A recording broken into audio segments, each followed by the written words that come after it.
বন্ধুরা, বলা হয় যে শ্রীমদ্ ভগবদ্গীতা শুধু একটি ধর্মের জন্য নয়, এটি পৃথিবীর প্রতিটা মানুষের পড়া ও বোঝা উচিত, যাতে সেই ব্যক্তি তার জীবনে সুখ, শান্তি ও সাফল্য লাভ করতে পারে।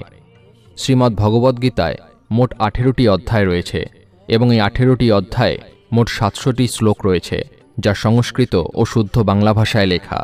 তাই সবার পক্ষে পড়া ও বোঝা একটু কঠিন হয়ে পড়ে। আর আজ তাই খুব বিশেষ এই ভিডিওটিতে আমি আপনাদের শ্রীমদ্ ভগবদ্গীতার 111টি জীবনের প্রতি পদক্ষেপে প্রয়োজনীয় শ্লোক সাধারণ বাংলা ভাষায় আপনাদেরকে বলতে চলেছি, যা জানলে আপনি শ্রীমদ্ ভগবদ্গীতার প্রকৃত অর্থ বুঝতে পারবেন। এই কারণে আপনি প্রতিদিন সকালে এই ভিডিওটি একবার করে অবশ্যই শুনুন।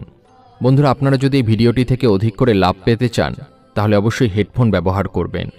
তাহলে আসুন এবার জেনে নেই শ্রীমদ্ ভগবদ্গীতার অতীব মূল্যবান কিছু কথা। শ্রীকৃষ্ণ বলেছেন, যে ব্যক্তির মধ্যে জ্ঞানের অভাব এবং ঈশ্বরে বিশ্বাস নেই, সে ব্যক্তি কখনো জীবনে সুখ ও সাফল্য লাভ করতে পারে না। কে কি করছে, কিভাবে করছে এবং কেন করছে, এসব থেকে যত দূরে থাকবে ততই সুখী থাকবে।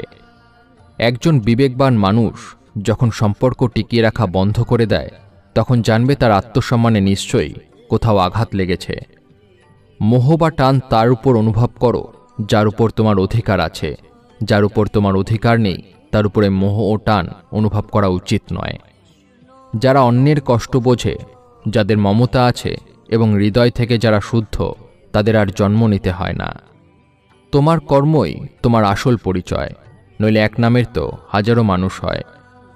যা হবার থাকে তা হয়েই থাকে, আর যা হবার নয় তা কখনোই হয় না। এই দৃঢ়তা যাদের মনে থাকে, তারা কখনো চিন্তা করে না। কর্ম এমন একটি ফসল যা একজন ব্যক্তিকে যে কোনো পরিস্থিতিতে কাটতেই হয়। তাই সর্বদা ভালো বীজ বপন করুন, যাতে ফসল ভালো হয়। সদা সন্দেহকারী ব্যক্তির জন্য প্রসন্নতা পাওয়া না এই জীবনে সম্ভব, আর না অন্য জীবনে। বস্তুর সম্পর্কে চিন্তা করে মানুষ তাদের প্রতি আসক্ত হয়ে পড়ে। এই কারণে তাদের মধ্যে কামনা বাসনা তৈরি হয়, এবং কামনা বাসনা বিঘ্নিত হলে ক্রোধ উৎপন্ন হয়। ভালোবাসা সর্বদা ক্ষমা চাইতে পছন্দ করে, এবং অহং সর্বদা ক্ষমা চাওয়াতে পছন্দ করে। মৌন থাকাই তার প্রতি শ্রেষ্ঠ উত্তর, যে আপনার কথার মূল্য দেয় না। হে পার্থ, যাদের ভক্তিতে বিশ্বাস নেই, তারা আমাকে লাভ করতে পারে না। তাই তারা জন্ম মৃত্যুর পথে এই ভৌতিক জগতে বারংবার আসতে থাকে। ভগবান শ্রীকৃষ্ণ গীতায় বলেছেন যে, হে অর্জুন, যারা আমার পরম ভক্ত, যারা সর্বদা আমাকে স্মরণ করে এবং একক চিত্তে আমার উপাসনা করে, আমি স্বয়ং তাদের প্রত্যেকের কল্যাণের উত্তরদায়িত্ব গ্রহণ করি। যতটা সম্ভব চুপ থাকাই ভালো, কারণ কথাই মানুষকে সবচেয়ে বেশি অপরাধ করতে বাধ্য করে। ভালো কাজ করার পরও মানুষ শুধু তোমার খারাপ কাজগুলোই দেখবে। তাই লোকে কি বলবে তাতে কান দিও না, নিজের কাজ করে যাও। তুমি আজ যে কর্ম করছো, তার ফল তুমি কাল অবশ্যই পাবে। আর আজ তোমার যা কিছু আছে, তা তোমারই দ্বারা করা তোমার অতীতের কর্মের ফল। শ্রীকৃষ্ণ বলেন, আমি কারোর ভাগ্য তৈরি করি না, সবাই সবার ভাগ্য নিজেই তৈরি করে। ভালো উদ্দেশ্য নিয়ে করা কাজ কখনো বৃথা যায় না, আর তুমি তার ফল অবশ্যই পাবে। কোনো কাজ নিয়ে চিন্তা করা উচিত, কিন্তু চিন্তা এত করা উচিত নয় যাতে ওই কাজই নষ্ট হয়ে যায়। বদলে যাও সময়ের সাথে, অথবা সময়কে বদলাতে শেখো। ভাগ্যকে দোষ না দিয়ে যে কোনো পরিস্থিতিতে চলতে শেখো। অন্যের জীবনকে পরিপূর্ণতার সাথে অনুলিপি বা অনুসরণ করার চেয়ে নিজেকে জেনে অসম্পূর্ণভাবে বেঁচে থাকা ভালো। সংসারে কোনো মানুষই সর্বগুণ সম্পন্ন নিখুঁত নয়, তাই কিছু ত্রুটি উপেক্ষা করে তাদের প্রতি সম্পর্ক বজায় রাখো। সঠিক কর্ম সেটা নয় যার ফলাফল সর্বদা সঠিক হয়, তবে সঠিক কর্ম হলো সেটা যার উদ্দেশ্য কখনো ভুল নয়। তোমার কেবল তোমার কর্ম করার উপরে অধিকার আছে, কিন্তু কর্মের ফলে তুমি অধিকারী নও। না তুমি নিজেকে তোমার কর্মের ফলের কারণ মনে করো, আর না কখনো কর্ম না করার প্রতি আসক্তি হয়ও। মানুষ নয়, তার কাজ ভালো বা মন্দ হয়, আর মানুষের কর্ম অনুযায়ী সে তার ফল পায়। যখন ভবিষ্যৎ অন্ধকার দেখাতে শুরু করে, তখন তোমায় বর্তমানের দিকে মনোনিবেশ করতে হবে। চেষ্টা করো, সমাধান বের করো। আজ না হলে কাল বের হবে। অর্জুনের তীরের মতো মরুভূমির থেকেও জল বেরিয়ে আসবে। যখন আমাদের মন দুর্বল হয়, তখন পরিস্থিতি একটি সমস্যা হয়ে দাঁড়ায়। আর যখন মন স্থিতিশীল থাকে, তখন পরিস্থিতি একটি পরীক্ষা হয়ে দাঁড়ায়, আর যখন আমাদের মন মজবুত হয় তখন পরিস্থিতি সুযোগ তৈরি করে। জীবনের সবচেয়ে বড় ভুল সেটাই যেটা থেকে আমরা কিছুই শিখি না। হে ভরতবংশী, দেহের মধ্যে থাকা জীবাত্মাকে কখনো হত্যা করা যায় না, তাই কোনো জীবের জন্য তোমার দুঃখ করার দরকার নেই। মানুষের মানবতা ঠিক ওই সময় নষ্ট হয়ে যায় যখন সে অন্যের দুঃখে আনন্দ পায়। সময় শেখায় জীবন কারোর জন্য অপেক্ষা করে না, আর না কারোর জন্য থামতে পারে। জীবনও তার সাথেই খেলে যে খেলোয়াড় সেরা হয়। কষ্ট সবার একই রকম, কিন্তু আত্মবিশ্বাস সবার আলাদা আলাদা। কেউ হতাশ হয়ে ছিন্ন ভিন্ন হয়ে যায়, আবার কেউ সংগ্রাম করে জ্বলে ওঠে। মানুষকে তার কর্মের সম্ভাব্য ফলাফলের দ্বারা প্রাপ্ত জয় পরাজয়, লাভ ক্ষতি, সুখ দুঃখ ইত্যাদি সম্ভাব্য পরিণতি ভেবে চিন্তাগ্রস্ত হওয়া উচিত নয়। তুমি যদি তোমার ভুল থেকে কিছু শেখো তবে ভুলগুলি হবে তোমার সিঁড়ি, আর তুমি যদি না শেখো তবে ভুলগুলো সাগর হয়ে যাবে। সিদ্ধান্ত তোমার, উপরে উঠবে নাকি ডুববে। মানুষের উচিত ফলাফলের চিন্তা না করে লোভ লালসা ছাড়াও নিঃস্বার্থ ন্যায়পরায়ণ হয়ে তার কর্তব্য পালন করা। যেমনভাবে আলোর জ্যোতি অন্ধকারে চকমক করে, ঠিক তেমনি সত্যও চকমক করে। তাই মনুষ্যকে সর্বদা সত্যের পথেই চলা উচিত। মানুষ যেমন করে পুরানো বস্ত্র পরিত্যাগ করে নতুন বস্ত্র পরিধান করে, ঠিক তেমনি আত্মাও পুরনো অসার শরীর পরিত্যাগ করে নতুন এক ভৌতিক শরীর ধারণ করে। সমস্যাগুলো ততটা শক্তিশালী নয় যতটা আমরা মনে করি। কখনো শুনেছ অন্ধকার সকাল হতে দেয়নি? ভুল খোঁজা ভুল নয়, শুধু শুরুটা নিজের থেকে হওয়া উচিত। এটা জরুরি নয় যে প্রতিবার তোমার কথাকে সঠিক বলে ধরা হবে, তাই মাঝে মাঝে চুপ থাকাই বেশি ভালো হয়। যে যত শান্ত হয় সে ততই গভীরভাবে তার বুদ্ধির প্রয়োগ করতে পারে। সমালোচনাকে ভয় পেয়ে কখনোই নিজের লক্ষ্য ত্যাগ করবে না, কারণ যারা সমালোচনা করে তাদের মতামত লক্ষ্য অর্জনের সাথে সাথেই পরিবর্তন হয়ে যায়। তোমার পরাজয় এবং জয় তোমার চিন্তার উপরে নির্ভর করে। তাই তুমি যদি মেনে নাও তবে পরাজয় হবে, আর যদি তুমি দৃঢ় প্রতিজ্ঞ হও তবে বিজয় হবেই। সবচেয়ে বিচক্ষণ ও স্থির মনের মানুষ সেই যে সফলতায় গর্বিত হয় না এবং ব্যর্থ হলে দুঃখে ডোবে না। যদি তোমার প্রশংসা করা হয় তবে আরও সতর্ক হওয়া দরকার। জীবনে কখনো কারোর সঙ্গে তুলনা করবে না। তুমি যেমনই হও তুমিই সর্বশ্রেষ্ঠ। একজন মানুষ তার বিশ্বাস দ্বারা তৈরি হয়। সে যেমন বিশ্বাস করে তেমনি সে হয়ে ওঠে। যে মনকে জয় করেছে তার জন্য মনই সবচেয়ে ভালো বন্ধু, কিন্তু যে এটা করতে পারে না তার জন্য মন সবচেয়ে বড় শত্রু হয়ে ওঠে। নেতিবাচক চিন্তা আসবে এটা নিশ্চিত, তবে এটা তোমার উপরে নির্ভর করে তুমি তাদের উপরে কতটা গুরুত্ব দাও। সর্বদা মনে রাখবে, ভালো দিনগুলো পেতে তোমাকে খারাপ দিনের সাথে লড়াই করতেই হবে। জীবনে কোনো কিছুই চিরস্থায়ী নয়, তাই নিজেকে খুব বেশি চাপ দেবে না, কারণ পরিস্থিতি যতই খারাপ হোক না কেন তা অবশ্যই পরিবর্তন হবে। সংসারে যে কষ্ট দেয় তার ব্যক্তিত্ব যতই বড় হোক না কেন তা কখনোই ভগবানের কৃপাদৃষ্টির চেয়ে বড় হতে পারে না। অনুপ্রেরণার সবচেয়ে বড় উৎস হল তোমার নিজের চিন্তা। তাই বড় চিন্তা করো এবং সর্বদা নিজেকে জেতার জন্য অনুপ্রাণিত করো।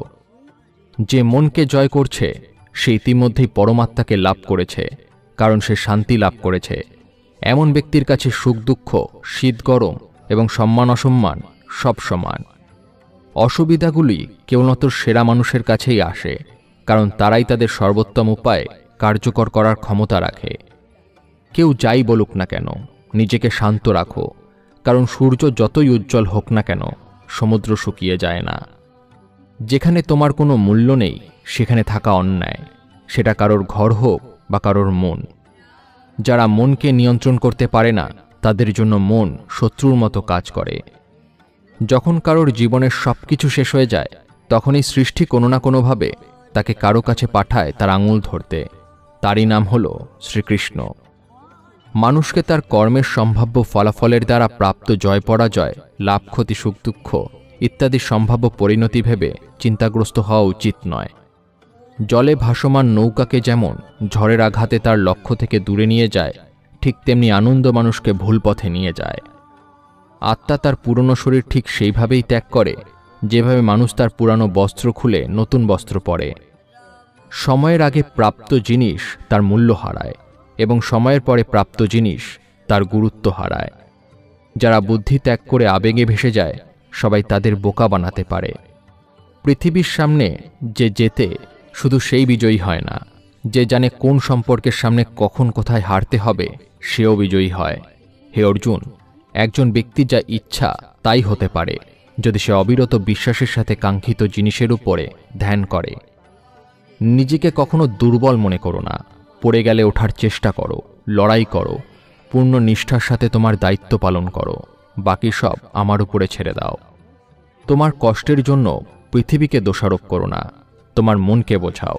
তোমার মনের পরিবর্তনই আনবে তোমার দুঃখের সমাপ্তি।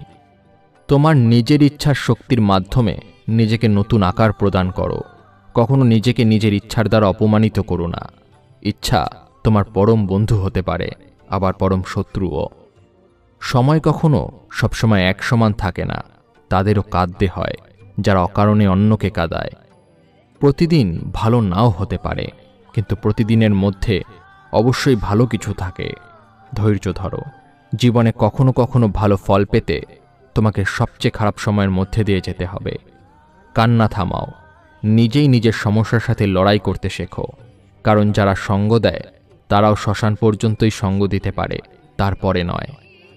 সময় যখন বিচার করে তখন সাক্ষীর প্রয়োজন হয় না। নিজের উপর বিশ্বাস থাকাটা খুব জরুরি, কারণ আমরা আমাদের পথে নিজেরাই চলি। তোমার বিশ্বাস একটি পাহাড়কেও নাড়াতে পারে, কিন্তু তোমার মনের সন্দেহ আরেকটি পাহাড়কে তুলে দাঁড় করাতে পারে না। মন অশান্ত হলে মনকে নিয়ন্ত্রণ করা কঠিন হয়ে যায়, তবে অনুশীলনের মাধ্যমে মনকে নিয়ন্ত্রণে আনা সম্ভব।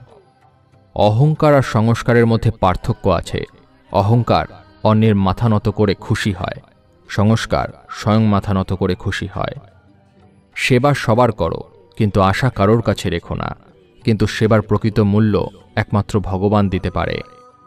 যখন সত্য অসত্যের মধ্যে লড়াই হবে, তখন সত্য একা এসে দাঁড়াবে এবং অসত্যের বাহিনী দীর্ঘ হবে, কারণ অসত্যের পিছনে থাকবে মূর্খদের বিশাল বাহিনী। শব্দগুলো কেবলমাত্র এই পরিমাণে বলা উচিত যে তোমার যদি সেগুলো ফিরিয়ে নিতে হয়, তবে তুমি অসুবিধায় যেন না পড়ো। একা থাকা তোমায় এটা শেখায় যে আসলে তোমার নিজেকে ছাড়া আর কিছুই নেই। যখন পরিবারের সদস্যদের অপ্রীতিকর মনে হয় এবং অপরিচিতদের নিজের মনে হয়, তখন বুঝে নেবে ধ্বংসের সময় শুরু হয়ে গেছে। রেগে গেলে চিৎকার করতে শক্তি লাগে না, রেগে গেলে চুপ থাকতে অনেক শক্তি লাগে। যা তোমার তা তোমার হয়েই থাকবে। সারা বিশ্ব সংসার এক হয়ে গেলেও তা ছিনিয়ে নিতে পারবে না। একটি উপহার প্রকৃত এবং পবিত্র তখনই হয় যখন তা হৃদয় থেকে সঠিক সময় ও স্থানে সঠিক ব্যক্তিকে দেওয়া হয়। আর যখন উপহার দানকারী ব্যক্তির হৃদয়ে সেই উপহারের বিনিময়ে কিছু পাওয়ার আশা থাকে না। তুমি যদি জীবনে খুশি হতে চাও, তবে তোমার কি আছে তার দিকে বেশি মনোযোগ দাও, অন্যদের কি আছে সেই দিকে নয়। তোমাদের সমস্ত কষ্ট সেই দিনই শেষ হবে যখন তোমরা বিশ্বাস করবে যে তোমাদের সমস্ত কাজ ভগবানের ইচ্ছায় হয়। যে ব্যক্তি পরিষ্কার এবং সোজা কথা বলে তার কথাবার্তা অবশ্যই কঠোর, কিন্তু সে কখনো কাউকে ঠকায় না। প্রতিকূলতায় ধৈর্য, সমৃদ্ধিতে দয়া এবং সংকটে সহনশীলতা মহান মানুষের বৈশিষ্ট্য।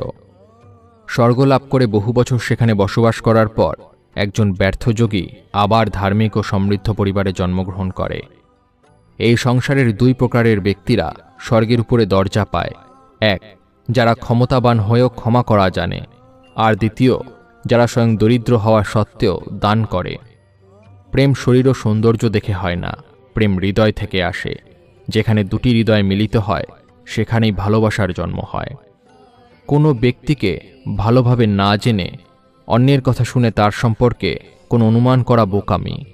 যদি শুদ্ধ মনে কিছু চাওয়া হয়, তা ভগবান যা ভাগ্যে আছে তার চেয়েও বেশি দেন। সৌন্দর্য নির্ভর করে তোমার দৃষ্টিকোণের উপরে। কেউ কাদায় ফুটে থাকা পদ্ম দেখে প্রলুব্ধ হয়, আবার কেউ চাঁদেও দাগ খুঁজে পায়। যা হয়েছে তা ভালোই হয়েছে, যা হচ্ছে তা ভালোই হচ্ছে, যা হবে তা ভালোই হবে। আমার তোমার ছোট বড় আপন পর মুছে ফেলো মন থেকে, তারপর সবকিছু তোমার হবে আর তুমি সবার হবে। যখন বিনাশ প্রারম্ভ হয়, তখন তা শুরু হয় বাণীর উপর নিয়ন্ত্রণ হারানো থেকে।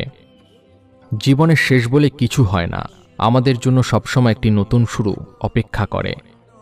উত্থান হঠাৎ কারো হয় না, সূর্য ধীরে ধীরে উদিত হয় এবং ওপরে ওঠে।